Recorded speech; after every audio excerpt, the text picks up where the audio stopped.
Yo, what's going on guys, Manny here and welcome back to another episode of MMT, aka Manny's Money Team. If you guys don't already know what this is the series where I come out and I basically do the spending for you. I use the cards that you may not be able to use unless it's in a draft, and I test out a lot of these players on a week-to-week basis. Now, in the last episode, we had the Scream Aguero, I believe, and we did like him. I did like the Scream Aguero. There is no two ways about that. However, for 1.25, I didn't think it was a player that I needed, and I didn't think he was going to start in my ultimate team over the likes of Pele or inform Mane. So, I sold him, and this time, I've gone with another Scream card, which is the 89 Insigne. I was live on stream the other day, and literally, so many people recommended Insigne. So many people said I should try out Adama Traore. So I thought, you know what, let me look at these Scream cards, let me see what they have to offer, and let me try and get them into a team. Also, I'd been recommended the 4-4-2 by quite a few people, so I thought, let me try that out. I heard it's very good defensively and also has a decent balance when going forward in attack. But the way it works defensively apparently is because there's two sets of four, they just get behind the ball, and if you are playing drop back, which I know many people do, it's more effective. But I don't play drop back anyway, that's not really me. But as you can see right now, we're making investments. I've gone with Bernard, who many people said I should try, Adama Traore, Insigne, and then finally, this is live on stream at the moment, we were told to get Pirlo. A lot of people did say try Pirlo, see what he's like, and apparently he's pretty good. I still don't know how his card has 5-star skills, but you know, EA have come to that conclusion somehow that he's more skillful than the likes of Martial and co. But yeah, anyway, we went with the 4-4-2, and I did want to see if that could be the formation that changes it. The last weekend league, which you'll be seeing the videos of when the rewards come out, hopefully Thursday or Friday, the last weekend league, we started off with a 4-2-3-1, which was working initially.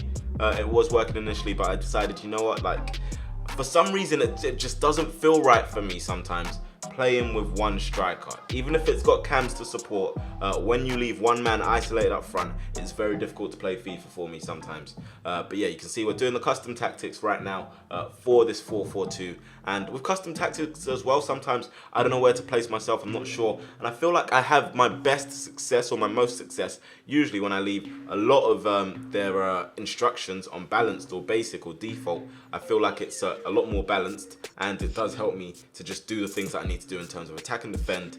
Keeping stuff balanced seems to work. So I don't really tend to change too much. I usually just go 3 depth on defensive and just leave things like that. But you know, we're testing this out. We've built the team, and it looks pretty decent from what I'm seeing.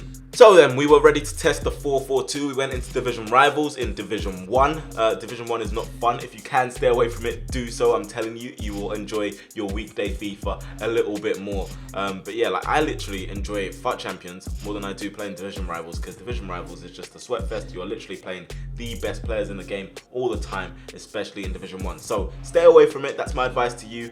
Division 1 is pretty much the best players in the game, and they are very, very sweaty. Honestly, the ultimate packs that they throw at you are not worth it. But yeah, I was trying to think, how will this 4-4-2 work for me? Defensively, will it be good? Attacking wise, will it be good? Will I have the right balance? And will my wide men get into play? I couldn't really tell after the first game, and don't worry, we've got plenty of match footage in this video, so we'll have plenty of time to tell really. But yeah, I couldn't really tell from the first game. I had no idea. But one thing I will say is, I think it's really clear, like, in terms of my best finishes in champs, I do better with 2 strikers up front, and I think that just allows me to just have a bit of interplay between them and try and release them. And all my strikers this year, they must be fast, because I think a lot of my gameplay does depend on fast build-up play, not counter-attacking necessarily, but just releasing the ball to my strikers as quickly as possible, as we did there with Insigne. And I have to say, this scare card Insigne, 750k, I think, 760k, I might have paid for him,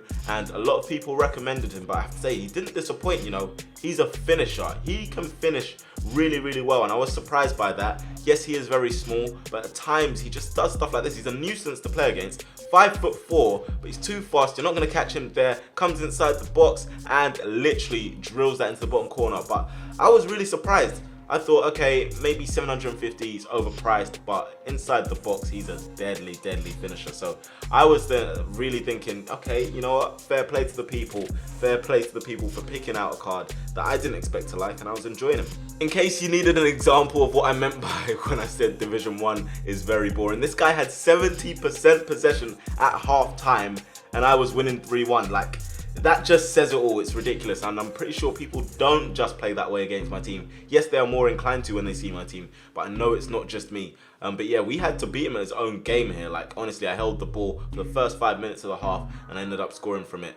This guy wasn't a bad player, but the possession gameplay. Honestly, guys, I'm going to ask you one thing. If you ever come up against me in champs, just please don't play possession. Attack me, do whatever, but like, I don't care if you beat me, just please don't play possession. Honestly, I'd rather scratch my eyes.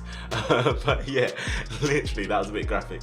Literally, I hate it. It's the worst thing, the worst style of play on the game in my opinion, and it does work, which is the most annoying thing, but it's just so boring. I can't play 2 or 3 games of possession in a row. It is just really, really bad. But you can see, we punished this guy anyway, regardless of how much 70% possession or whatever he wanted to keep. We punished him and we beat him 6-2. So there you go. Take your possession and shove that away.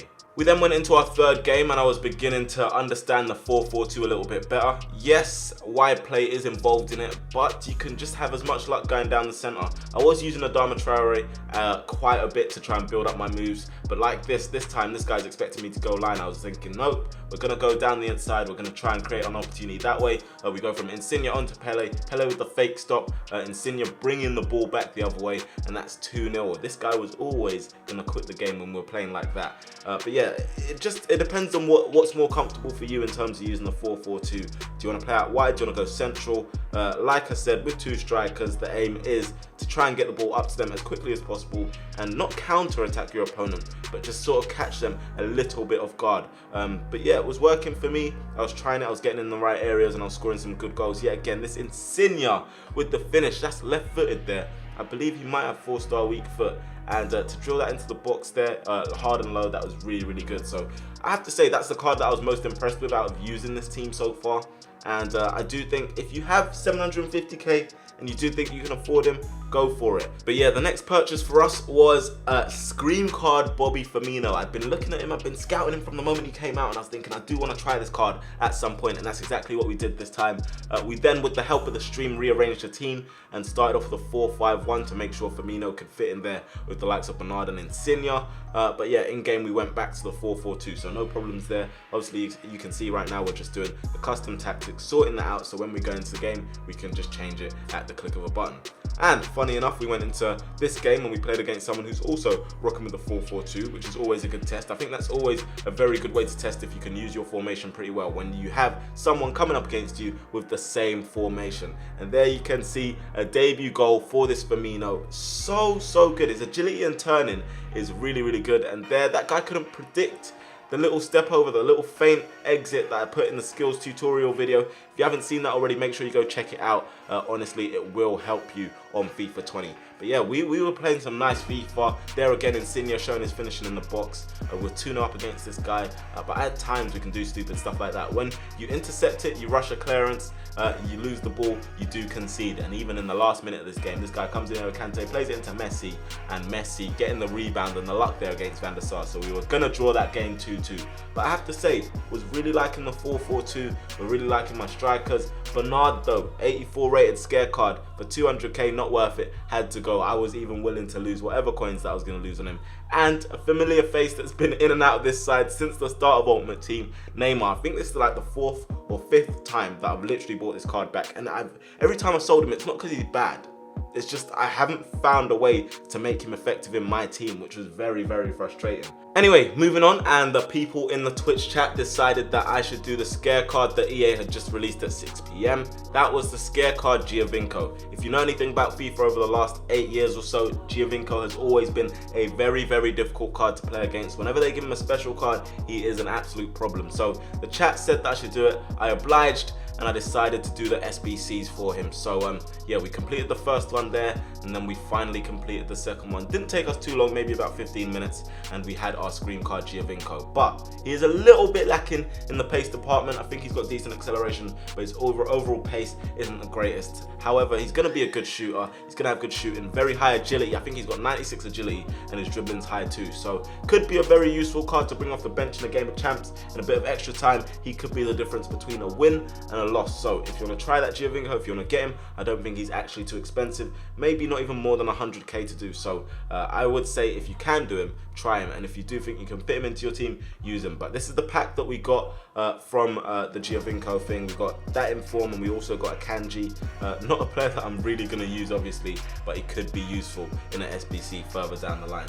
But yeah, literally, the chat also pointed out to me that I had a 50k pack for playing or winning 100 FUT Champions games. I don't know if it's playing or winning, one of them. But yeah, with that, we had the 50k pack. I went to open it. Honestly, if the chat didn't point it out, I would have had no idea, because sometimes in Ultimate Team, a lot of stuff goes over my head. I know what I'm doing when I'm playing inside the game, but realistically, when it comes to the menus, objectives, all that stuff, it goes over my head. But we open this 50k pack and we get an 89 rated Koulibaly, untradeable. So what a useful card to have in the club if I want to build another team and try out a decent defender. We have an 89 rated Koulibaly, which I didn't even realize he was that high rated on this game. That is very, very high. But yeah, we went into more Rivals games, and I don't know why I was doing that, because my skill rating was getting ever so high, and the higher it gets, the better players you get. But look at this dribbling from Firmino, getting a little bit of luck there, but it's just so hard to tackle. He's so very hard to tackle, and that is a fantastic goal from him there. Honestly, 650k, I wouldn't say. Maybe he's worth around 400k, but I'm playing him in centre mid at this point, you have to realise, which was working for me somehow. He's got the work rates for it, he's also got the strength and aggression for it as well, and I think he's got well-rounded stats, so to play him centre mid, it does make sense. So yeah, that's what we were doing, and against this guy right now, we're winning 2-1, we counter-attacked him really well, and we scored to make it 3-1, and he wasn't a bad player. Obviously, you're not going to get any bad players realistically in Division 1, but yeah, a lot of people at the moment are also doing objectives as well, which I wouldn't recommend.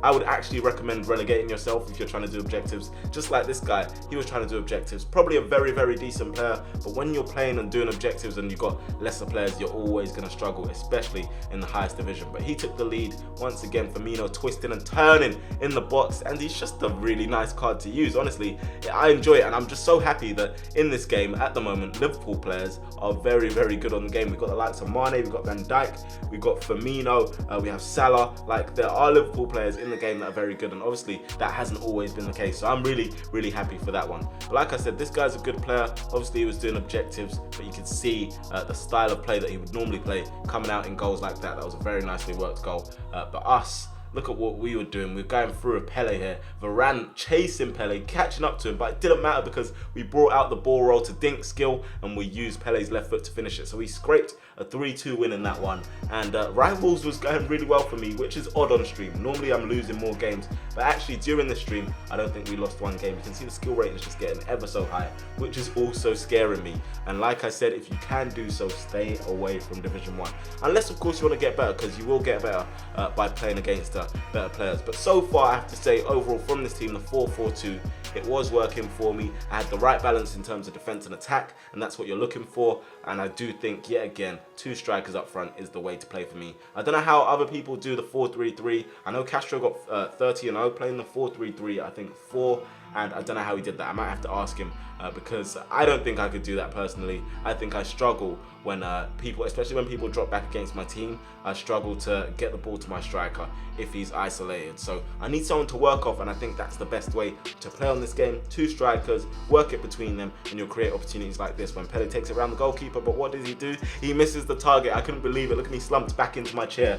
But yeah, it didn't matter anyway because Insigne went through, took a nice touch, and he did the ball roll and to step over past the goalkeeper. So 4-1, and that was another very decent win in Division 1. But that was pretty much going to be the end of it. So far from the scare cards, I have to say, very good, very impressed. Insigne, Firmino, Bernard not so much so, that's why we had to sell him. Adama Traore is okay, but he does feel a little bit clunky at times, so probably a player to only bring off the bench. But yeah, guys, this is pretty much it for this episode. Hopefully you have enjoyed it. If you have any more players that you want me to try, let me know down in the comment section below. You know that we have no shortage of coins right now. We can afford almost anyone that we want to afford right now.